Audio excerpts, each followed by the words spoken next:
오늘도 NMP6 뉴스를 시청해 주셔서 감사합니다. 좋아요, 구독, 알람 설정 부탁드리겠습니다.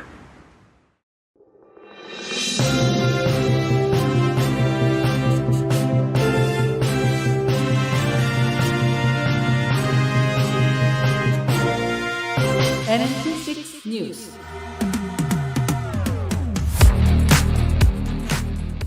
도널드 트럼프 전 대통령이 화요일 오후 8시 15분경 플로리다주 마러라고에서 연설할 예정이라고 캠페인 수석 고문인 제이슨 밀러가 오늘 아침 뉴스맥스에서 말했습니다. 도널드 트럼프 전 대통령이 목요일 맨해튼 대배심이 그를 기소하기로 결정했다는 사실을 알게 됐을 때 충격을 받았다고 그의 변호사가 전했습니다. 그는 트럼프가 다음 주에 기소될 때 34개의 기소 혐의에 직면할 것이라고 밝혔습니다. 미국의 대표적인 복음주의 지도자인 프랭클린 그레이엄 사마리탄의 지갑 회장이 도널드 트럼프 전 대통령의 기소에 대해서 현 정부를 비난하고 나섰습니다. 론 드산티스 플로리다 주지사는 공식적으로 도널드 트럼프 전 대통령에 맞서 2024년 공화당 대선 예비 후보로 출마하겠다고 선언하지는 않았지만 그 어느 때보다도 그가 출마할 듯한 인상을 내비치고 있다고 뉴스맥스가 보도했습니다. 전국 국경순찰위원회는 국토안보부에 바이든 행정부가 남부 국경에서 시행하려는 안전한 제3국 합의가 여전히 이민자들을 한꺼번에 석방할 수 있는 중대한 허점이 있다는 메모를 보냈다고 데일리 컬러가 보도했습니다. 빌 리 테네시 주지사가 공화당이 주도하는 의회를 통해 모든 테네시주 사립 및 공립학교에 무장 경비원을 고용하는 데 필요한 자원을 확보할 계획이라고 데일리 와이어가 토요일 보도했습니다. 미네소타주 최대 도시 미네폴리스가 일명 조지 플로이드 법으로 불리는 경찰 개혁안을 승인했습니다. 연방준비제도가 주로 참고하는 물가지표가 시장 예상보다는 덜 오른 것으로 나타났습니다. 연방상무부는 지난 금요일 2월 개인 소비지출 가격지수가 전년 동월보다 5.0%, 전월보다는 0.3% 각각 올랐다고 발표했습니다. NMP6 뉴스 잠시 뒤에 시작하겠습니다. 탈모 샴푸 머릿결은 포기해야 되나? 더나 플러스 모르나?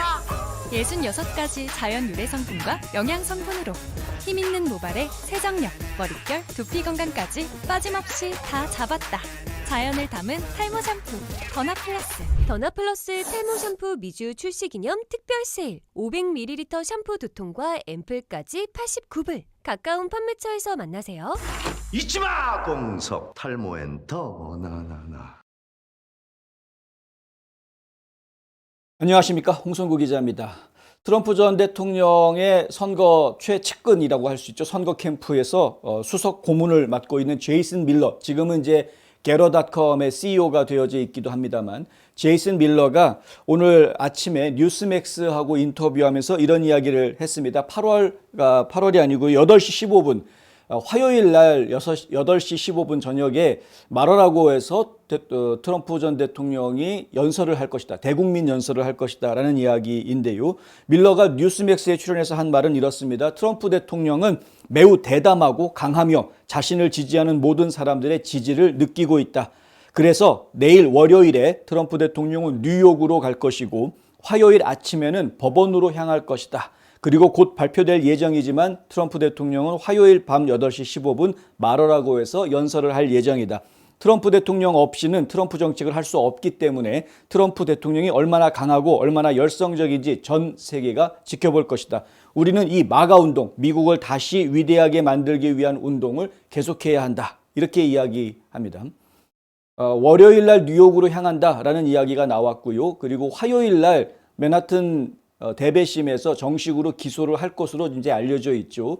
정식 기소가 화요일 오후 2시경에 이루어질 것이다 라는 이야기가 나왔었습니다만은 지금 제이슨 밀러가 이야기한 대로라면은 좀 일정이 땡겨져서 화요일 오전에 어쩌면은 기소가 이루어질 가능성도 있을 것 같습니다. 그리고 나면 알려져 있는 바대로 이제 뭐 머그샷 찍고 지문 채취하고 이런 과정들이 이제 진행이 되겠고요.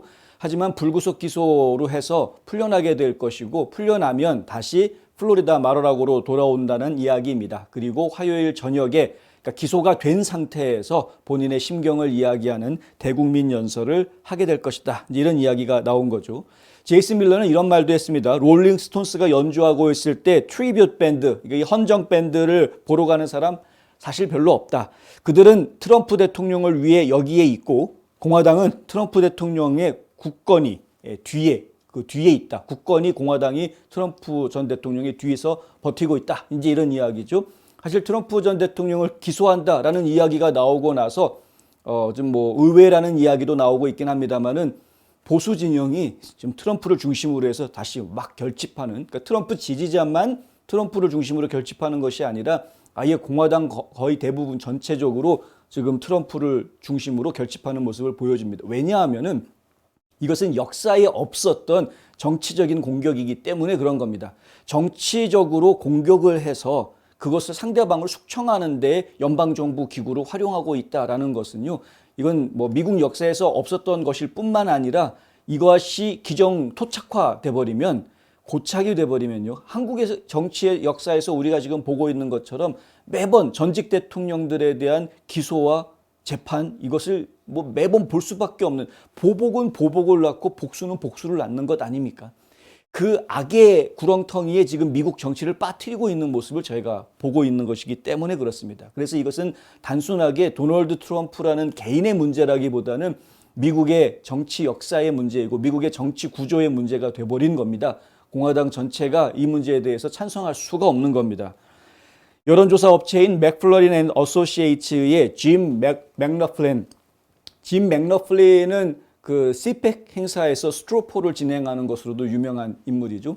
그런데 이 맥너플린이 뭐라고 지금 여론조사 결과를 이야기하냐면 이번에 기소가 트럼프에 대한 선거운동 내부 여론조사 결과를 완전히 트럼프한테 유리하게 만들어 놓았다. 그러니까 가뜩이나 트럼프에 대해서 드산티스가 가장 유력한 대항마다라고 이야기를 했는데 론 드산티스하고 트럼프하고 여론조사했을 때 최근까지 한 12% 정도 트럼프가 앞서는 것으로 나왔었는데 기소가 이루어지고 나니까 이게 갑자기 확 차이가 나면서 트럼프가 드산티스를 30% 이상 앞서는 그런 압도적인 승리를 거두는 여론조사 결과가 나왔다. 맥너플린은 항상 친트럼프 성향의 여론조사 결과를 보여줬던 인물이기 때문에 감안하고 저희가 생각해야 되긴 합니다만은 맥너플린뿐만이 아니라 다른 여론조사에서도 여전히 트럼프가 드산티스를 크게 앞서 나가는 그리고 심지어 과반수 이상의 지지도를 얻는 모습을 지금 보여주고 있습니다. 이른바 좌편향 여론조사 기관이라고 이야기하는 여론조사의 결과들도 보면은 기소 이후에 트럼프 전 대통령에 대한 지지율이 많이 올라가고 있는 모습을 보여주고 있고요. 기소가 발표가 된 바로 그 당일날 하루에만 400만 달러의 지원금이 모금이 됐다. 이 얘기가 나오고 있죠. 그리고 나 트럼프 선거 캠프에서 자원봉사하겠습니다라고 자원봉사 신청한 사람만 하루에 16,000명이 신청하는 그런 열렬한 지지 응원을 지금 보여주고 있다. 이것은 단순하게 이야기할 수 있는 부분은 아닌 것 같습니다. 많은 국민들이 트럼프의 정책이 옳았다라는 것을 알고 있는 것이고요. 하지만 트럼프가 가지고 있는 개인적인 성향이라든가 여러 가지 뭐 태도라든가 이런 것 때문에 대놓고 지지한다는 말을 하지 못하는 많은 사람들이 있었던 거죠. 계속해서 지금까지도. 그런데 이런 식으로 상대방의 공격이 악랄하게 나온다고 하면 정치적인 공격이 이런 식으로까지 나온다고 하면 이거는 용납할 수 없다라고 판단하는 국민들이 많은 겁니다. 중도파가 지금 트럼프 쪽으로 움직이게 만든 겁니다. 민주당 입장에서는 우려했던 것이 현실로 이루어지는 것이고요. 이것은 이제 분명히 재판으로 이어지게 될 것인데 재판으로 이어지게 되면 시간이 계속 질질 끌릴 수밖에 없습니다. 기소는 판결이 아닙니다. 기소는 그냥 그 사람에게 혐의가 있다라고 이야기하는 것뿐입니다. 그러니까 유죄다 무죄다의 결론을 내는 것이 아니기 때문에 그렇다면 기소가 된 상태에서는 대통령 출마하는데 아무 법적인 문제가 없습니다. 왜냐하면 실형을 선고받은 인물이 아니기 때문에 그렇고요. 설사 재판에서 당장 선고가 나온다 하더라도 항소하고 또 항소하면 결국은 대법원까지 가게 될 것이고요. 그 시간 동안에 대통령 선거는 다가오게 되어져 있습니다. 이러한 상황은 이미 국민들이 다 인지하고 있기 때문에 트럼프 대통령을 중심으로 한 결집을 민주당 쪽에서 어떻게 대응하려고 하는지 저희로서는 좀 신경 쓰고 지켜봐야 할 문제인 것 같다라는 말씀을 드릴 수 있겠습니다. 한편 트럼프 대통령의 지금 변호사를 맡고 있는 조 타코피나 변호사 이분인데요. 조 타코피나 변호사는 지난 주말에 방송에 출연해서 이 기소가 된다라는 사실을 알았을 때 트럼프도 그렇고 본인도 그렇고 굉장히 충격을 받았다라는 이야기를 했습니다. 왜냐하면 기소 건수가 무려 34개나 된다. 혐의가 34개나 된다라는 거죠. 말도 안 되는 이야기입니다. 지금 저희가 알고 있기로는 이제 스토미 데니얼스 입막음하기 위해서 돈을 줬는데 그것이 뭐 선거자금법 위반에 해당할 수 있다. 뭐 이 정도 아니면은 뭐 공문서 위조 정도, 뭐 이 정도만 생각을 할 수 있을 것 같은데 그런데 그게 아니고요. 34가지다. 그러면서 5만 가지 이야기들이 나왔습니다. 뭐 또 다른 성추문이 있다부터 시작해가지고 5만 가지 이야기들이 나왔는데 다 추측인 것이고요. 물론 그게 사실일 수도 있습니다만은 정식으로 지금 맨하튼 지검에서 기소장을 공개를 한 상황이 아니기 때문에 정확한 혐의는 다음 주 화요일이 돼봐야 알 수가 있습니다. 어쨌든 34개의 혐의라는 것은 정말 말도 안 되는 것까지 다 집어넣었다라는 이야기죠. 어디 털어서 먼지 안 나는 주머니 있나 보자라는 식으로 덤벼든 것이다 라고밖에는 이야기할 수 없는 그런 상황이 된 겁니다. 타코피나 이 변호사는 숀 헤니리 쇼에 출연을 해서 이런 이야기를 했는데요. 엘빈 브래그 사무실이 아닌 언론 보도를 통해서 사실 이러한 일들을 알게 됐다라고 이야기합니다. 언론에서 이 사항들을 지금 미리 접수를 하게 됐고요. 엘빈 브래그 검사장이 기소장을 만들었다라는 보도가 나오면서 이러한 사실들이 이제 알려지게 됐죠. 기소에 대한 트럼프의 반응에 대해서 타코피나는 이렇게 이야기합니다. 그는 싸울 준비가 돼 있다. 내가 아는 사람 중에서 트럼프는 가장 터프한 사람이다. 그는 충격을 받았다. 왜냐하면 우리는 정말 그런 일을 하지 않았기 때문이다. 라고 이야기를 합니다. 무죄인데 34개의 혐의가 주어진다라는 말에 충격을 받을 수밖에 없었다라는 이야기죠. 기본적으로 이제 수갑을 찰 것이냐 이런 질문들 하는 분들이 있는데요. 그런 일 없을 것이다라는 답변 나왔고요. 다만 이제 지문하고 머그샷 찍는 것은 있을 수 있다. 뉴욕주의 법률 때문에 아마 이 지문이라든가 특히 머그샷 같은 경우도 외부에 공개되지 않을 수도 있다. 뭐 이런 이야기도 나와 있습니다. 그러니까 사실 트럼프한테 그렇게 크게 영향을 줄 수 있는 부분은 아닌 것 같고 그것이 돌아다닌다고 해봤자 트럼프가 그런 걸 가지고 뭐 개의치 않을 것이 분명하기 때문에 지금 일부 언론들은 특히 이제 좌편향 언론들은 이런 식으로 표현을 하죠. 트럼프가 지금 기소가 발표된 이후에 칩거하고 있고 대응을 마련하기 위해서 막 그 말하라고 해서 지금 뭐 참모들이랑 막 회의를 하고 있다. 뭐 이런 식으로 이제 표현하는 기사들을 저희가 보고 있는데 오히려 주변 사람들 같이 이제 트럼프 주변에 있는 사람들의 이야기는 트럼프는 이것에 대해서 이미 다 이겨낼 수 있는 준비가 다 되어져 있다라고 이야기를 하고 있으니까요. 아까 설명드린 대로 대선 치르는 데에는 아무런 영향을 주지 않을 것으로 보입니다. 그래서 결국은 이번 기소가 오히려 민주당 쪽에 독이 될 것이다. 이렇게 보고 있고요. 하지만 이제 34가지 혐의가 과연 무엇이길래 라는 것은 국민들의 호기심, 궁금증을 자극할 수밖에 없는 것이고요. 화요일에 이 혐의 내용들이 공개가 되면 그것을 가지고 또 말들이 많을 것으로 보입니다. 그것이 사실이냐 아니냐부터 시작해서 여러 가지가 나오겠죠. 많은 분들이 오해하실까 봐 미리 말씀을 드리자면 특별 대배심에서 대배심을 맡고 있는 배심원단이 기소를 하자라고 찬성표를 던질 수 있는 근거는 저 사람이 법을 어겼을 가능성이 있다를 0부터 100%까지 이야기했을 때 35%에서 49% 사이면 기소하자라고 찬성을 보낼 수 있는 상황입니다. 그러니까 절반의 확신이 없어도 절반 이상의 확신이 없어도 이거 의심스러우니까 일단 기소라는 의견을 낼 수 있다라는 점을 미리 말씀을 드립니다. 지금 뉴욕 대배심의 법적 구조가 그렇게 되어져 있기 때문에 그런 것이고요. 그래서 34개 혐의가 주어진다고 해도 상당 부분은 무의미한 혐의들이 가능성이 상당히 높다라는 말씀도 함께 드립니다. 요즘 건물 사야 된다는데 커머셜 전문 브로커 누가 좋지? 안드라스 부동산이지. 미국 모든 주에서 매매가 가능하다고. 쇼핑몰, 리테일, 오피스 빌딩, 호텔, 웨어하우스. 누구라고? 유튜브에 안드라스 윤 쳐봐. 이제는 철저히 준비된 전문성만이 수익성을 창출하는 시대입니다. 저 안드라스 투자에 대한 답을 드리겠습니다. 안드라스 커머셜.com에 더 많은 정보가 있습니다. 안드라스 부동산 770-802-0688 예, 지금 트럼프 대통령에 대한 기소 발표가 나오고 난 이후에 많은 공화당 인사들이 지금 트럼프 대통령에 대해서 지지하는 것까지는 아닐지 모르겠습니다만 하여간 지금 엘빈 브래그 맨해튼 지방 검사장에 대한 비난의 목소리에 다 같이 동참하고 있는 것은 분명합니다. 이건 잘못된 기소다. 이 기소 자체가 잘못됐다라는 것이 지금 다 이야기가 되고 있는 부분이고요. 그게 자연스럽게 트럼프를 중심으로 하는 새 집결로 이어지고 있는 상황이죠. 마이크 펜스 전 부통령이라든가 론 드산티스 주지사 같은 경우는 지금 이번 대선에서 트럼프와 경쟁할 수 있는 경쟁자, 최상의 경쟁자 리스트에 있는 인물들임에도 불구하고 그들도 이번 기소는 잘못됐다. 론 드산티스 주지사 같은 경우에는 뉴욕 맨하튼에서 자기한테 범죄인 인도 요청 들어오면 거절하겠다라고 아주 선언을 해버리는 그런 발표를 했고요.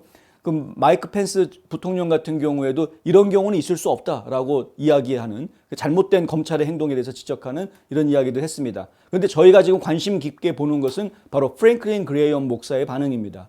프랭클린 그레이엄 목사는요, 그 아버지 빌리 그레이엄 목사에 이어서 이 지금 복음주의 연대를 이끌고 있는 굉장히 중요한 지도자 중에 한 명이고요. 그 집안이 빌리 그레이엄 목사 때부터 시작해서 무려 13명의 대통령을 뒤에서 종교적으로 자문하고 있는 아주 대단한 집안인 거 뭐 여러분도 다 아시겠지만 이 프랭클린 그레이엄 목사가 기소 발표가 나온 이후에 이런 말을 내놨습니다. It's a shameful day of America.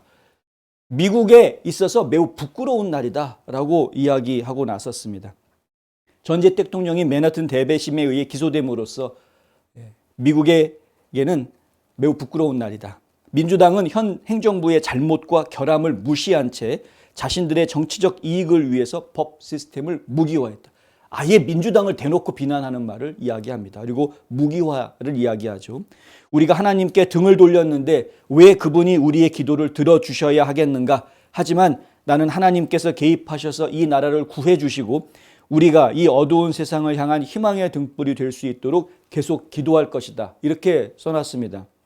종교지도자로서 그레이엄 목사가 현 정권에 대해서 이같이 강한 비판을 하는 것은 그렇게 흔한 일은 아닙니다. 항상 보수적인 기독교주의적인 입장에서 이야기하다 보니까 보수적인 입장의 이야기를 해왔던 것은 사실입니다만 정부를 비난하는 정도까지 나서는 경우는 그렇게 흔하지는 않았습니다.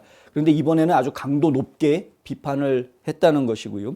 2020년 트럼프 전 대통령의 재선 출마 지지하기는 했었지만 하지만 그레이엄 목사는 2024년 대선에서 트럼프를 지지하겠느냐라는 질문을 받았을 때 답변을 보류했었습니다. 지지 선언을 유보하겠다라고 했습니다. 왜냐하면 복음주의자들이 트럼프보다는 또 제3의 다른 적절한 후보자가 있지 않겠느냐라는 생각을 했기 때문에 그런 것이었죠.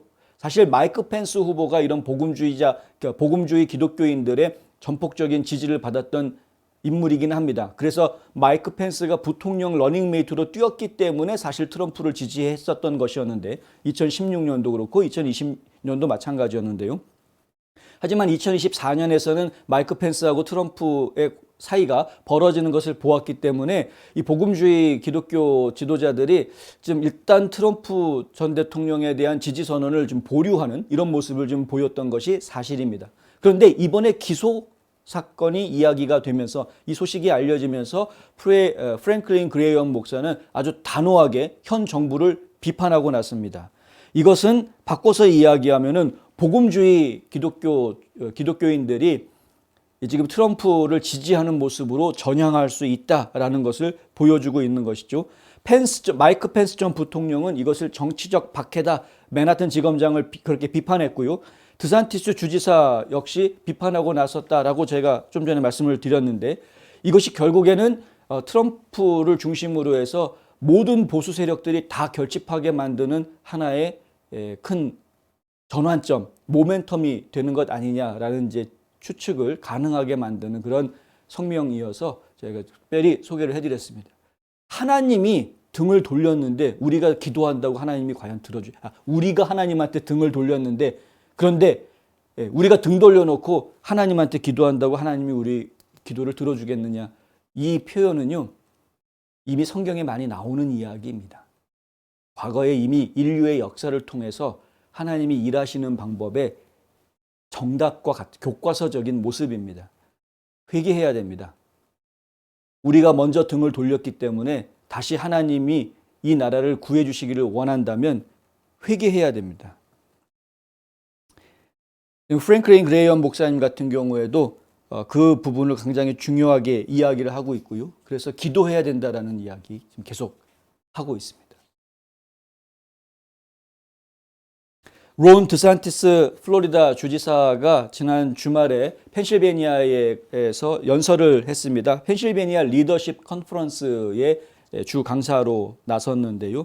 민주당이 사법 시스템을 무기화하고 자신들에게 유리하게 선거를 조작하는 위험에 대해서 경고하는 그런 연설을 했습니다. 그러면서 트럼프의 트레이드마크죠. 세이브 아메리카 집회, 이 세이브 아메리카 집회의 솔직함, 그리고 거기에서 나오는 트럼프 전 대통령의 그런 연설, 어조 이런 것들을 그대로 많은 사람들이 제가 지금 드산티스야 트럼프야 라고 깜짝 놀랄 정도로 그러한 정말 트럼프를 닮은 모습을 보여주었다. 1시간 가까운 그런 연설을 했는데 연설하는 내용이 진짜 트럼프 같은 느낌을 강하게 주었다.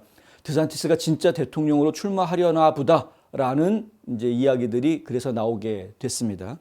드산티스가 했던 이야기들 중에 중요한 말들은 이렇습니다. 이것이 보여주는 것은 관료주의가 어떻게 무기화됐는지, 조지 소로스의 지원을 받은 이 검사들이 보수주의자들에 대해서 법을 어떻게 무기화하고 있는지, 또 좌파가 어떻게 지금 활약하고 있는지 이걸 보여주는 거다. 트럼프 전 대통령에 대한 기소가 이러한 것들을 보여주는 거다라는 거죠. 그들은 보수적인 이 나라 시민들에 대해서는 2등 시민으로 취급을 하려고 한다. 좌파 시민들만 1등 시민, 우파 시민들은 2등 시민, 이런 식으로 이중잣대를 가지고 움직이려고 한다. 당장 1월 6일 사태와 관련돼 있는 용의자들 지금 수감해놓고 신문하고 하는 것만 보아도 분명히 느낄 수 있습니다. 지금 인권 유린도 한참 넘어갔습니다.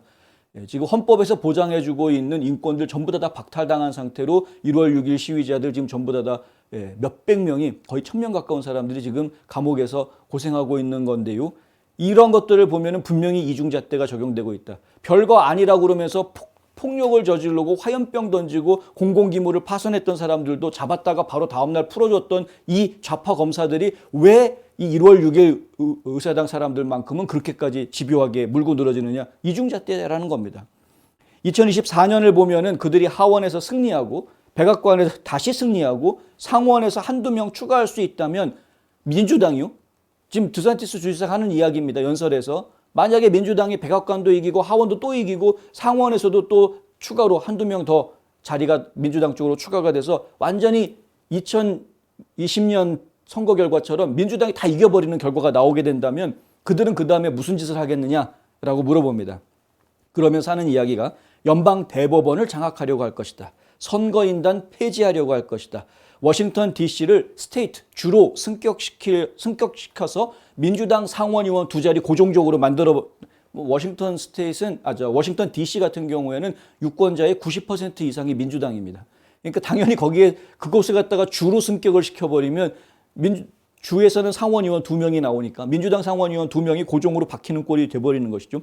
투표용지 수거, 밸럿 하베스팅, 이런 문제가 있는 투표 절차를 아예 대놓고 연방법으로 만들어서 그거 다 합법화해버리려고 할 것이고요. 미국 전역에서 유권자 신분증, 포로 아이디 이런 거 다 없애버리고 아이디 없어도 투표할 수 있다 이렇게 다 만들어버릴 거다. 드산티스 주지사의 이야기입니다. 뉴스맥스는 드산티스가 트럼프의 이름을 직접 언급하지는 않았지만 그의 주장이 트럼프가 자주 언급하는 모든 내용을 담고 있다. 과연 드산티스는 트럼프의 얼터너티브, 대안일까요? 아니면 트럼프에 대한 대항마일까요? 좀 더 지켜봐야 되겠습니다. 아직까지는 정식으로 출마 선언한 것이 아니니까요. 좀 더 지켜보도록 하겠고요. 드산티스는 2018년 주지사가 된 이후에 그때 1% 차이로 주지사가 됐는데 근데 4년이 지나고 난 다음에 2022년 선거에서는 압도적으로 전국에서 가장 많은 표 차이로 주지사에 다시 재선에 성공하는 그러한 모습을 보여줬다. 결국 그것은 자신의 지도력이 뛰어났고 보수주의가 가지고 있었던 정책이 옳았기 때문이다. 이제 이런 이야기를 하는 거죠. 사실 이런 이야기는 조지아주에서도 이야기할 수 있는 부분입니다. 브라이언 캠프 조지아 주지사 같은 경우에도 2018년에는 스테이시 에이브람스하고 경쟁했을 때 1.4%포인트 차이로 간신히 이겼습니다. 정말 간신히 이겼습니다. 그랬는데 2022년 선거에서는 7.5% 차이를 내면서 아주 너끈하게 이기는 모습을 보여주었습니다. 이런 모습들을 보면은 보수주의 정책이 정말 국민들을 위한 정책으로 인정받고 있다는 것을 저희가 볼 수 있는 것이죠. 왜 다른 주에서는 이런 것들을 제대로 보려고 하지 않는지 모르겠다는 것이 안타깝습니다. 드산티스는 플로리다의 사례는 대담한 아젠다를 추구하고 강력한 리더십을 발휘하면 좌파를 상대할 수 있을 뿐만 아니라 좌파를 이길 수 있다는 것을 보여준다라고 이제 자랑을 했습니다. 자랑할 만하죠. 우리는 매일, 매주, 매월, 매년 그렇게 해왔다라고 이야기합니다. 그럼 저희도 조지아도 마찬가지인데요. 예, 좌파 아젠다 물론 2020년에 연방 상원 자리 2자리를 민주당한테 뺏기긴 했습니다만은 하지만 조지아주 같은 경우에도 계속해서 공화당이 이끄는 주정부의 활약이 결국은 주 주민들의 민심을 고스란히 챙겨갔던 것을 저희가 보고 있기 때문에 이런 이야기를 드릴 수가 있죠. 드산티스는 이렇게 이야기합니다. 하지만 이러한 노력에서 승리를 대신할 수 있는 것은 없다. 승자가 정책을 만든다. 패자는 집으로 갈 뿐이다. 이렇게 이야기합니다. 이기는 게 중요하다라는 거죠. 그러면서 딥스테이트에 대한 이야기도 하는데요. 딥스테이트란 단어를 쓰지는 않습니다. 드산티스 같은 경우에는 트럼프는 딥스테이트란 단어를 씁니다만은 이 단어가 사실은 음모론자로 치부시 될 수 있는, 터부시 될 수 있는 그러한 단어다 보니까 이 드산티스 같은 경우에는 딥스테이트란 단어를 안 쓰고요. 대신에 뷰로크라시, 그러니까 관료주의라는 이야기를 씁니다. 관료주의라는 표현을 쓰고요. 트럼프가 자주 반복하는 이 단어는 쓰지 않았지만 표면적으로는 또 다른 대표적인 트럼프주의의 상징으로 이야기가 되고 있는 딥스테이트의 늪, 스왑프, 이거 빼내야 된다라는 이야기를 합니다. 그러면서 뷰로크라시의 스왑프를 이야기합니다. 관료주의자들의 이 늪을 전부 다 말려 버려야 된다. 드산티스는 정치화된 관료들을 체계적으로 뿌리 뽑을 의지가 있는 단호하고 훈련된 행정가가 필요하다라고 이야기하면서 트럼프와의 차별성을 좀 두려는 모습도 보여줍니다. 왜냐하면 트럼프 전 대통령이 4년 집권하는 동안에 이걸 못했기 때문에 관료주의자들을 뿌리 뽑는 걸 과감하게 못했기 때문에 결국에는 그들한테 배신당하면서 2020년 선거에서 지는 이런 결과를 가져오지 않았느냐라는 것이죠. 억울하게 진 겁니다만은 여러분에게는 권한이 있고 드산티스 이야기입니다. 행정부는 우리 헌법에 따라서 클린하우스에 대안이 있다. 5만 명을 스케줄 F로 지정하고 마음대로 해고할 수 있다. 또한 일을 하지 않는 사람들을 찾아서 제거할 수도 있다. 아주 강력한 메시지를 했습니다. 연방 정부의 관료들한테 언제든 해고당할 수 있는 그러한 인사들로 이야기하고 국민들을 위한 자기 할 일을 하지 않는 사람들은 언제든 해고하겠다라고 경고하고 있는 것이죠. 그렇지 않으면 공화당원이 백악관에서 승리할 수는 있겠으나 여전히 좌파가 행정부 관료제를 통제하는 상황이 발생할 수 있기 때문이다. 저희가 지난주에 에이커스라는 단체가 발족하는 걸 전해드렸고요. 그리고 그에 앞서서 김재원 국민의힘 수석 최고위원이 한국의 좌파 보수에 대한 이야기를 하는 것을 전해드린 적이 있습니다. 그 이야기를 전해드리면서 진치전 얘기가 나왔었죠. 진치전 같은 경우에는 정부가 대통령이 바뀌었는데 한국은 윤석열로 지금 보수 대통령으로 바뀌었는데도 불구하고 한국에서 끊임없이 좌파들이 득세하고 있는 모습을 보여주고 있는 것은 단순하게 의회에서 야당이 커서라기보다는 각계각층에 곳곳에 들어가면 노조부터 시작해가지고 전교조니 뭐니 하여간 각계각층의 요소에 여기저기에 좌파들이 실권을 쥐고 있는 우두머리 자리에 앉아 있기 때문이다. 그래서 그들을 이겨내는 것이 지금 쉬운 일이 아니다라는 이야기를 합니다. 그 뒤에 저희가 인터뷰한 에이커스의 한국본부 회장을 맡고 있는 송대성 회장 같은 경우에는 저희랑 인터뷰하면서 무슨 얘기를 하냐면요. 진치전은 진치전으로 대항해야 된다라는 이야기를 합니다. 그들 다 알박혀 있는 사람들 다 뽑아내고 보수 진영에 있는 사람들로 바꿔야지 이게 해결이 될 수 있는 것이다. 저희가 그 인터뷰 조만간에 올려드립니다만 이렇게 이야기를 하는 것을 저희가 보았습니다. 지금 드산티스가 이야기하고 있는 내용이 바로 이러한 내용입니다. 한국하고 너무 똑같죠? 지금 상황이 돌아가는 게. 그러니까 지금 미국에도 아무리 트럼프가 대통령이 되면 뭐하냐 이겁니다. 2016년으로 돌아가 보자고요. 2016년 대통령 당선돼서 2017년에 백악관에 들어가 보니까 백악관만 보수주의자로 바뀌어져 있을 뿐이지 실제로 각계각층에는 전부 다 좌파들이 쥐고 있는 그런 상황이었다. 지난 8년 동안 오바마가 여기저기에다가 알박기 해놓은 사람들이 잔뜩 있지 않았느냐라는 이야기입니다. 그것을 체질 개선하고 바꾸기 위해서 트럼프가 얼마나 많은 노력을 했느냐. 그런데 정말 하나님이 살아계신지 하늘의 뜻이었는지 모르겠으나 대법관을 3명이나 연방 대법관을 3명이나 보수주의자로 바꿀 수 있는 기회가 트럼프에게 주어졌습니다. 그리고 성공적으로 그 3명을 다 보수주의자들로 바꿔놓습니다. 그래서 연방 대법원에서는 지금 보수적인 판결이 나오는 것을 저희가 보고 있습니다.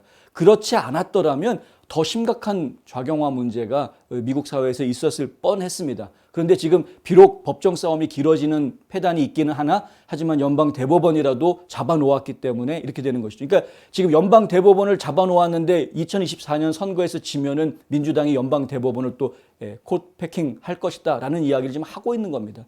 그래서 공화당이 단순하게 백악관을 차지하는 것뿐만이 아니라 이런 행정 관료들을 전부 다 싸그리 물갈이 할 수 있을 강력한 행정 경험이 있는 행정가가 백악관에 들어가야 된다라는 이야기를 지금 하는 건데요.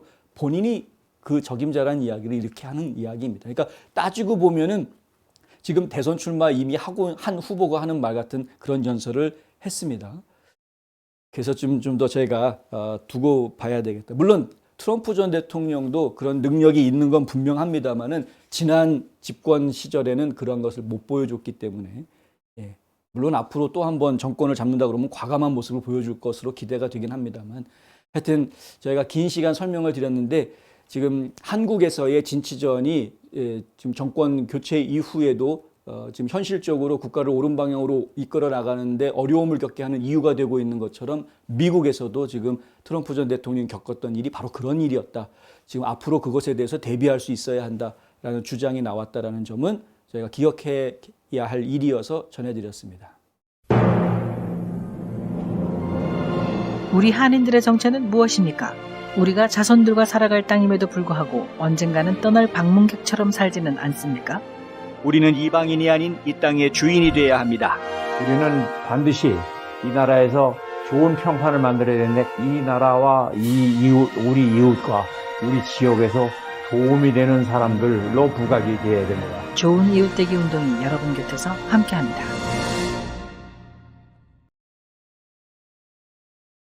국경 순찰대 위원회라는 게 있습니다. 이 바로 National Border Patrol Council이라는 이 단체인데요. 굉장히 역사가 깊은 단체인데 이 전국 노조죠. 국경 순찰대의 전국 노조에서 바이든의 이민 정책의 최신 정책이 요즘 문제가 있다. 새로 나온 정책은 안전한 제3국이라는 별명을 가지고 있습니다. Safe Third Country라는 정책인데요.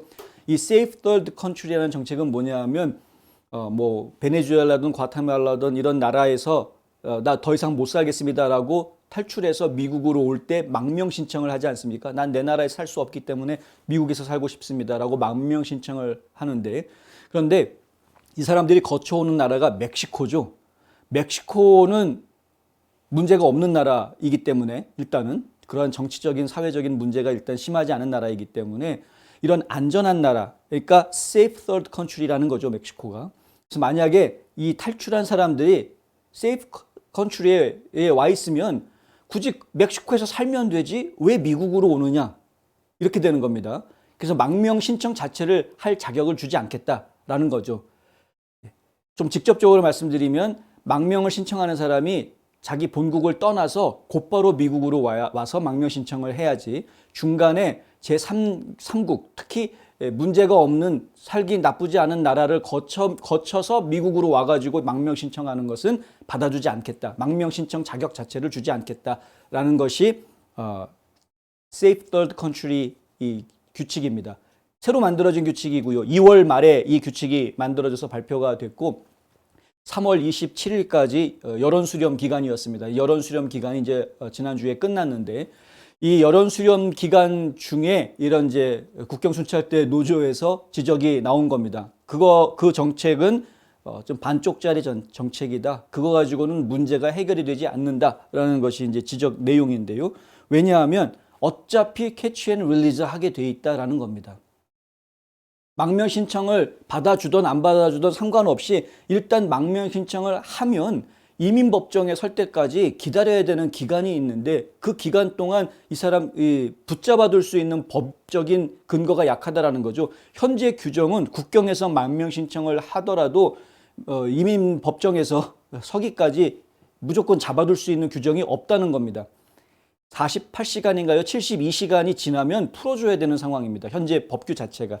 그래서 일단 무조건 밀고 들어와가지고 망명 신청해 놓고서는 풀어주면은 미국 여기저기로 막 퍼지는 이런 현상이 생겼던 거였습니다. 그런데 이것을 막아야 되는데 바꿔서 이야기하면 지금 순찰대들이 요구하는 건 뭐냐면 법정에서 이민 재판 받아서 너는 미국에서 살아도 된다라고 망명이 허용이 날 때까지는 그때까지는 무조건 이 사람들을 갖다가 수용시설에 하던 아니면 강제 추방해버리던 뭐 둘 중에 하나여야 되는 것이지 이 규정이 없이 그냥 단순하게 망명 신청 자격 안 주겠다라는 말만 가지고서는 제대로 된 망명 신청한 사람들의 의지를 꺾기에는 너무나 부족한 그러한 규칙이다. 이런 주장을 하고 있는 겁니다.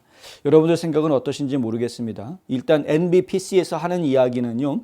실제로 판결 절차의 가속화를 촉진하는 내용도 없다라는 이야기도 합니다. 지금 백로그라고 그러죠. 밀려있는 대기 상태로 있는 사람들이 너무나 많아서요. 지금 망명 신청하면 보통 한 4년 3개월 정도를 기다려야 한다고 합니다. 4년 3개월 4개월 기다리는 동안에 이 사람들은 합법적으로 미국에서 계속 일할 수 있는 상황이 되기 때문에 그러니까 불법 이민자들, 그러니까 잠재적인 불법 이민자들이 미국 내에서 자유롭게 활동할 수 있게 해주는 꼴이 돼버리고 있는 겁니다. 그러면 이민 법정을 늘려야 되는데 여기에 대한 예산 지원이 또 들어가야 되는 문제가 또 생기게 되죠. 그런데 이러한 조치들은 전혀 없고 이 문제를 해결할 조치들은 취하지 않으면서 정작 별로 영향 주지 않을 조치를 가지고 이야기하는 것은 좀 곤란하다라는 겁니다. 바이든 행정부가 이러한 조치를 만들어낸 이 안전한 제3국 이런 조치를 만들어낸 이유가 뭐냐 하면은 타이틀 42가 이제 끝나기 때문입니다. 5월 11일자로 타이틀 42가 더 이상 발효가 안 됩니다. 어쩌면 그 더 일찍 타이틀 42를 발효할 수 없게 됩니다. 왜냐하면 연방의회에서 이 코로나로 인한 비상사태 선포한 것을 조기에 종료하는 법안을 통과시켰기 때문에 그렇습니다. 하원에서도 상원에서도 지난주에 일사천리로 통과를 시켰습니다. 그래서 지금 바이든 책상에 올라가 있고요. 바이든도 거부할 생각이 없는 것으로 보입니다. 그러면 원래는 5월 11일 날 이 비상사태, 코로나에 대한 비상 보건사태 선포되어 있는 것이 끝나는 예정인데 5월 11일이 아니라 앞당겨서 4월 중순에도 끝날 수 있다라는 이야기가 지금 나오고 있고요. 보건 명령이 끝나게 되면 타이틀 42가 근거가 없어지기 때문에 힘을 잃어버립니다. 자연스럽게 타이틀 42가 없어집니다. 당신이 온 나라에서 코로나가 발병했기 때문에 우리나라에 들어올 수 없습니다. 무조건 못 들어옵니다라고 강제 추방할 수 있는 이러한 조치가 이제는 더 이상 할 수가 없게 됩니다. 그러니까 강제 추방할 수 없게 되니까 어떻게 하면 강제 추방할 수 있을까, 못 들어오게 만들까 해가지고 궁여지책으로 나온 것이 바로 Safe Third Country, 멕시코 거쳐서 오는 사람들은 망명 신청 안 받겠다라는 이제 이야기를 내놓은 것인데 정작 국경 순찰대에 있는 사람들의 이야기는 그거 가지고는 안 된다라고 이야기하는 겁니다. 현실적으로 이게 힘들다라는 거죠.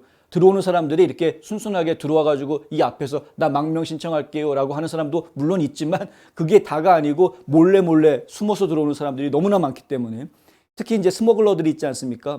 인간 밀수하는 사람들, 이 카르텔들이 한 사람당 뭐 4,000불, 5,000불, 많게는 7,000불, 8,000불 받아가면서 미국으로 내가 보내줄게 하고서는 이상한 데다가 막 실어가지고 사람들을 태우고 국경을 넘어와서 풀어주는 이러한 짓들을 하고 있는데 그 과정에서 많은 사람들이 사망하기도 하고 상당히 위험한 방법이긴 합니다만 그런데 그러한 식으로 무조건 불법으로 들어와 놓고 나서 잡혀봤자 그렇게 해서 잡혀놓고 나면은 그 사람이 멕시코를 통해서 왔는지 어디를 통해서 왔는지 물론 조사하면 나올 수도 있겠습니다만 끝까지 말 안 하면은 모를 수밖에 없는 것이죠. 그러니까 제3국을 통해서 멕시코 통해서 왔으니까 너는 망명 신청 안 받을래 이렇게 말하기가 어려워지는 꼴이 돼버린 겁니다.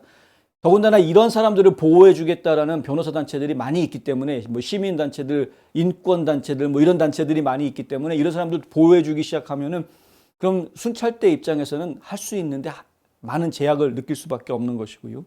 결국 불법 이민자들이 미국 안으로 들어오는 걸 막는 거는 문제가 이 규칙만으로는 해결이 안 된다. 그래서 실질적인 것들 다른 걸 좀 해달라는 거죠. 망명 신청자가 이전 경유 국가에서 우선적으로 망명을 신청할 수 있도록 망명 자격에 대해 제한하는 것은 이것은 긍정적인 조치다라고 순찰대도 인정을 하긴 합니다. 하지만 이 나라에 무단으로 입국하면 즉시 추방되거나 망명 신청에 대한 판결이 내려질 때까지 계속 구금 상태로 감옥에 있어야 된다. 이런 식으로 좀 강한 표현들이 있어야 그래야 이민자들이 좀 발걸음을 멈칫하게 할 수 있다라는 거죠.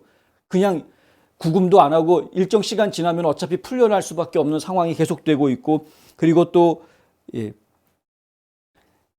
무단으로 막 들어와서 잡혀도 그래도 기회가 좋으면, 운이 좋으면 또 풀려날 수 있고, 이런 식의 기회가 있다라는 것을 알고 있는 한은 이 불법 이민자들의 발걸음을 멈추게 할 수가 없다라는 이야기입니다.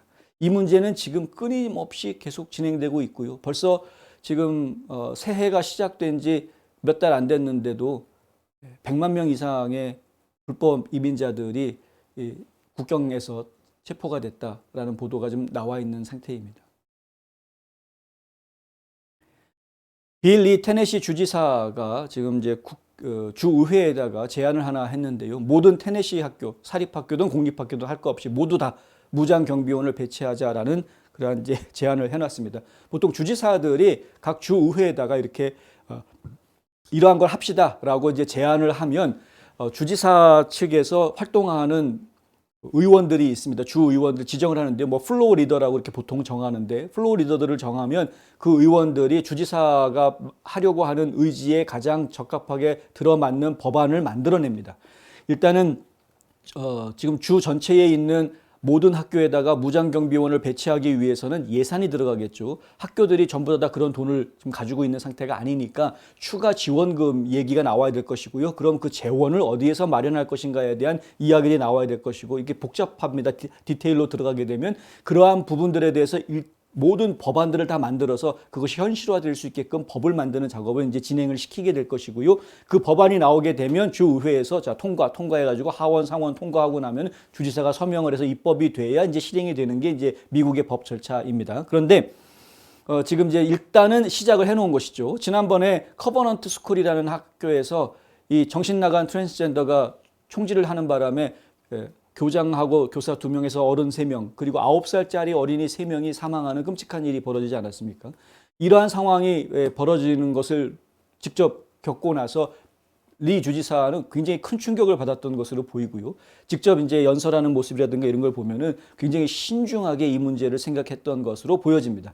그래서 결국에는 학교 내에 무장경비원을 어떤 학교도 빠지지 않고 모든 학교에 배치하겠다라는 제안을 이제 하기까지 이릅니다. 사실 주지사가 이 말을 하기 전에 앞서서 마샤 블랙번이라는 연방상원의원, 테네시주 연방상원의원이죠. 그리고 또 빌 해거티 연방상원의원, 둘 다 테네시주는 공화당이 연방상원의원인데요. 이 2명의 상원의원들이 안전한 학교 법안이라는 것을 도입할 것이라고 발표를 이미 한 상태입니다. 학교를 어떻게 안전하게 할 것인가. 그 내용에 보면은 공립 그리고 사립학교의 퇴역 군인이라든가 전직 법집행관, 전직 경찰관들이죠. 이들을 학교 안전 책임자로 고용한다라는 이야기가 나옵니다. SRO라고 그래서요. 이제 학교의 안전을 책임지는 일종의 청원경찰처럼 그렇게 이들을 고용하고 이들을 훈련시키고 또 비번인 경찰관들을 고용하는 방법, 또 그런 방법들도 포함시킬 수 있고요. 학교를 강화하고 물리적으로 보안을 강화하기 위해서 학교 측에다가 정부가 자금을 지원하도록 한다라는 그런 이제 보조금 프로그램을 만들겠다. 지금 이제 연방 상원의원들은 9억 달러 규모의 보조금 프로그램을 만들겠다라는 이야기가 나옵니다. 이거는 테네시 주에만 해당이 되는 것이 아니라 연방 전체에 해당하는 거기 때문에 액수가 좀 클 수밖에 없는 거고요. 9억 달러 규모라는 것은. 테네시 주에서는 이미 이런 그 보안 문제와 관련해서 과거에 2천만 달러 예산을 세워놓았던 것이 있었다고 합니다. 근데 이 부분을 조금 더 보강을 해서 테네시 주에 있는 모든 학교에다가 무장경비원 배치하자라는 이제 이야기가 나오고 있는 것이고요. 한편에서는 지금 이제 총기 규제와 관련해서 붉은 깃발법, 레드 플래그 로를 지금 테네시 주에서도 만들어야 되는 것 아니냐라는 이제 주장도 나오고 있습니다. 레드 플래그 로는 아시다시피 우리 주변에 있는 사람들을 보니까 저 사람이 아무래도 무기를 가지고 있는데 정신적으로 좀 온전한 사람 같지가 않다라고 생각이 되면 신고하는 거죠. 신고하면 법원에서 판결만 나오면은 그 사람이 가지고 있는 무기를 정부가 뺏는 겁니다. 그래서 무기 사용하지 못하게 강제하는 이러한 법들은 이제 레드 플래그법이라고 하는데, 테네시주에는 이 법이 지금 없는데요. 이것을 지금 새로 입법을 하겠느냐라는 질문들이 지금 계속해서 쏟아지고 있고요. 왜냐하면 이제 총기 규제를 원하는 목소리가 늘어나고 있기 때문에. 그런데 주지사실에서는 그것도 지금 고려 대상에 올려놓은 것으로 지금 이야기를 하고 있습니다. 그 정도로 지금 심각하게 고민하고 있는 겁니다. 전통적으로 공화당 사람들은 수정헌법 제2조를 보호해주는 입장을 취하기 때문에 이 총기 규제 되도록이면 안 하려고 하는 것이 일반적인 입장이고, 지금 리 주지사도 마찬가지로 총기 규제 안 하는 것이 그동안의 입장이었었는데, 이번 사태 이후로는 레드 플래그법은 한번 좀 생각해 볼 필요가 있다라는 그런 입장을 지금 보여주고 있는 그런 상태다.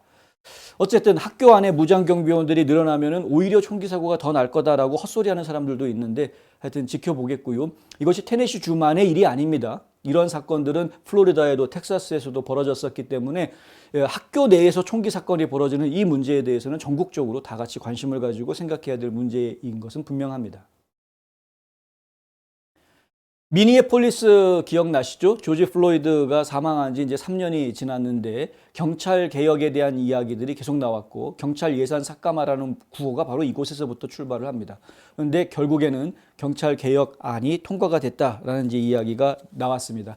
지난 2020년 5월 달에 미니애폴리스 경찰은 위조 지폐 사용을 한 혐의로 신고가 된 조지 플로이드를 체포했습니다. 체포하는 과정에서 차에서 마약도 발견이 됐고 여러 가지 정황들이 있었기 때문에 플로이드를 좀 신체적으로 강압적으로 체포하는 그런 과정들이 있었고요. 여기에서 이제 지나치게 이 뒷목 부분을 눌렀던 것이 문제가 돼서 사망한 것이다. 이렇게 돼가지고 살인죄가 유죄 판결이 나오고 하는 이런 것들을 저희가 지금 보았습니다. 일각에서는 그렇지 않다. 그것은 이제 마약 사용에 대한 부작용 때문에 심장 발작을 일으킨 것이다라고 주장을 계속 하고 있는 상황입니다만은 하여튼 지금 어떤 것이 진실인지는 모르겠습니다. 그런데 어쨌든 조지 플로이드는 갑자기 국민적인 영웅이 돼서 한때 마약장이었던 그가 지금은 이제 국민 인권에, 특히 흑인 인권들 영웅이 돼가지고요. 미니애폴리스는 이 가족들한테 2,600만 달러라는 엄청난 배상금을 지불을 했고, 전국 곳곳에 이 조지 플로이드를 기념하는 그런 기념물들이 만들어지는 이런 모습들을 저희가 지금 보았고, 블랙 라이브스 매터 운동이 아주 극에 달하게 자극하는 그러한 형태가 됐던 것도 기억을 합니다. 이것이 결국은 이 미국 사회에서 피부색에 따른 갈등, 인종 간의 갈등을 오히려 더 심화시켰다라는 비판도 나오고 있는 상황입니다. 그리고 경찰 예산을 삭감하라든가 경찰 개혁하는 것이 과연 옳은 방법이냐, 법과 질서를 세우는 것이 더 옳은 것 아니냐라는 지적도 계속해서 나왔었습니다. 하지만 미니애폴리스 당국에서는 일단은 경찰 개혁안을 통과시켰다. 앤드리아 젠킨스 시의회 의장은요, 지금 이분, 이 개혁안은 조지 플로이드가 남긴 유산이다라고 이야기합니다. 민주당 소속입니다, 이분은. 144쪽 분량의 이 경찰 개혁안은 법원의 최종 승인 절차를 남겨두고 있습니다. 법원이 승인할지 안 할지는 지켜봐야 되겠습니다만 승인할 가능성이 높아 보입니다. 안 했다간 좌파들이 가만히 있지 않을 것 같습니다. 핵심 내용을 살펴보면 미니애폴리스 경찰이 자동차 후미 등 고장 같은 단순한 기계 결함 문제로 차를 세우는 거 못하게 하겠다. 경찰이 경찰 일을 못하게 하겠다라는 이야기이고요. 대마초 냄새를 운전자 불심 검문의 이유로 삼을 수 없습니다. 대마초 피우면 냄새 분명히 나죠. 스컹크 비슷한 이상한 냄새 납니다. 근데 이 대마초 피운 사람들 냄새 분명히 나는데 이거 뭡니까? 술 냄새가 나는데 너 음주운전했지라고 못 물어보게 만드는 경찰 입막음하는 법입니다. 아울러 동료 경찰관들의 위법 행위를 보면 반드시 개입해야 될 의무가 주어집니다. 경찰들끼리 서로 봐주는 거 못한다라는 이야기인데 그런 식으로 이해하면 이해가 될 수도 있지만 하지만 동료들 간에 서로 감시하는 사람을 만들어야 분위기 아주 험악해지는 거죠. 경찰서에서 저 새끼가 제가 나를 고소했나? 고발했나? 이러한 마음들이 경찰들 사이에 퍼진다고 생각해 보십시오. 끔찍한 겁니다. 협력이 안 되는 거죠. 그 외에 바디캠, 경찰 차량 대시보드 카메라 등에 대해서 새로운 지침이 지금 내려졌고요. 정신건강 또는 행동장애로 인한 위기에 대처하는 방법이라든가 폭력적 상황에서 무력을 사용하지 않고 위기를 완화하는 훈련을 받게 한다라는 내용도 들어가 있습니다. 이러면 누가 경찰하려고 하겠습니까? 저는 그게 걱정입니다. 경찰 안 하겠다라고 이야기하게 되면 결국은 공권력이 무너지는 것이고 공권력이 무너지게 되면 그러면은 법과 질서가 무너지면서 혼란만 자극하게 될 것이다. 화장품 백화점 미쓰이 화장품 인터넷 주문도 가능합니다.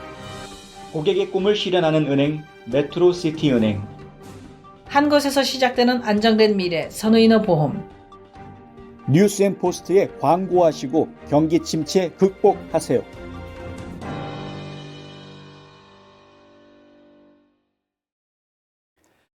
예, 지난 금요일에 이 연방 상무부에서 발표가 있었습니다. 개인 소비 지출 가격 지수가 발표가 됐는데요. 이 빨간 선이 이제 개인 소비 지출 지수이고요. 그리고 이 파란 선은 그 지수에서 음식 가격하고 이제 에너지 비용을 뺀 이른바 이제 핵심 지수입니다. 이 핵심 지수는 변동이 이렇게 크게 많지 않고 천천히 움직이는 것을 볼 수 있고요. 이 빨간 지수는 좀 상황에 따라서 요동칠 수 있는 상황입니다.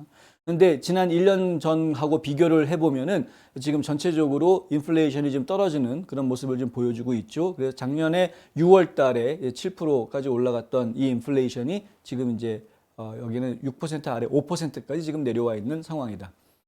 소비자 지출 지수입니다. 그러니까 그만큼 소비자 지출이 줄어들고 있다라는 이야기이고요. 소비자들의 지출이 줄어든다라는 것은 뭐 긍정적으로 이야기할 수 있는 부분이긴 합니다. 물론 12월에 비해서 1월 달에는 지출이 늘어났었습니다. 예, 그럼 뭐 연말연시 특수가 있었기 때문에 아무래도 지출을 더 할 수밖에 없는 상황이 있었다고 감안해야 될 것 같고요. 2월에는 원래 떨어질 수밖에 없습니다. 왜냐하면 날수가 적거든요. 여기는 31일이지만 2월 달은 28일밖에 없으니까 원래 떨어질 수밖에 없습니다. 뭐 근데 조금 더 떨어지긴 한 것 같습니다만은 어쨌든 좀 떨어지는 모습을 보여주었다.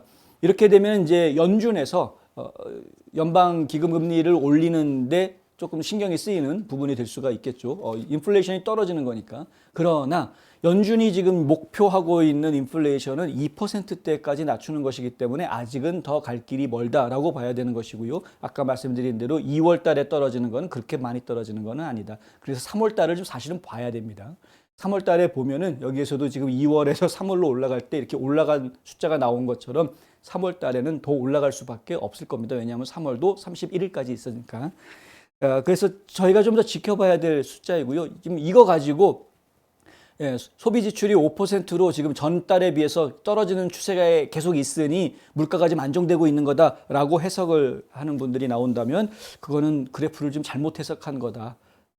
너무 단순하게 그래프를 해석했다라고 설명을 드릴 수밖에 없겠다라는 말씀도 드립니다. 연준은 올해 한 번만 더 금리를 올릴 거다라고 시사한 적이 있죠. 그래서 지금 전체적으로 금리가 5%에서 5.25% 사이 정도가 될 것으로 거기에 지금 멈출 것으로 이야기를 하기는 합니다만은 하지만 지금 인플레이션이 충분히 떨어지고 있는가에 따라서 더 올릴 가능성도 있다라는 해석을 저희가 해드렸었습니다. 지난번에 그 돛 플랜 보여드리면서 그런 얘기를 했었죠.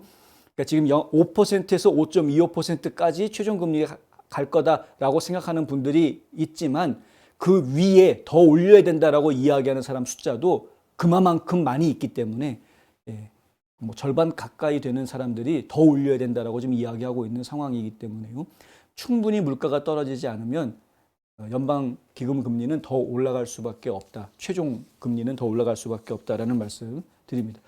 저희는 솔직히 개인적으로는 JP 모건이라든가 뱅크 오브 아메리카 CEO가 이야기하는 것처럼 한 6%까지 올라갈 거를 각오해야 되는 것 아니냐라는 게 저희 생각인데, 근데 하도 이 좌파 언론들이 계속해서 금리 이제 그만 올려야 된다라는 논조로 자꾸 보도를 하고 있다 보니까 참 거시기 합니다. 실제 상황 저희가 지금 보면서 금리를 올린다고 해서 이 국민 경제가 어려워진다라고 이해하시면 좀 곤란한데요. 부동산은 그렇습니다. 부동산 거래는 줄어들게 돼 있습니다만은 하지만 부동산 거래가 좀 비이상적으로 잘못된 거래들이 지금 더 늘어났던 것이 사실입니다. 그러니까 정말 집이 필요해서 집을 산 사람보다는 투자 목적으로 집을 산 사람들이 훨씬 더 많았습니다. 그러한 부분들을 저희가 신경 써서 봐야 되는 거죠. 그래서 부동산 시장은 오히려 나빠진다라기보다는 안정세로 들어가고 있다라고 이해하는 것이 오히려 더 맞습니다. 그런데 그거를 자꾸 오도하려는 분들이 있는 것 같아서 좀 안타깝고요. 경제 문제는 뭐 해답이 없다, 일기예보 보듯이 앞날을 예측하기가 어렵다라고 이야기들을 하지만 실제로 많은 분들이 계속해서 예측을 하고 있고 맞는 경우도 많이 나오기 때문에 합리적으로 저희가 분석하고 좀 예의주시할 필요가 있다라는 말씀도 함께 드립니다.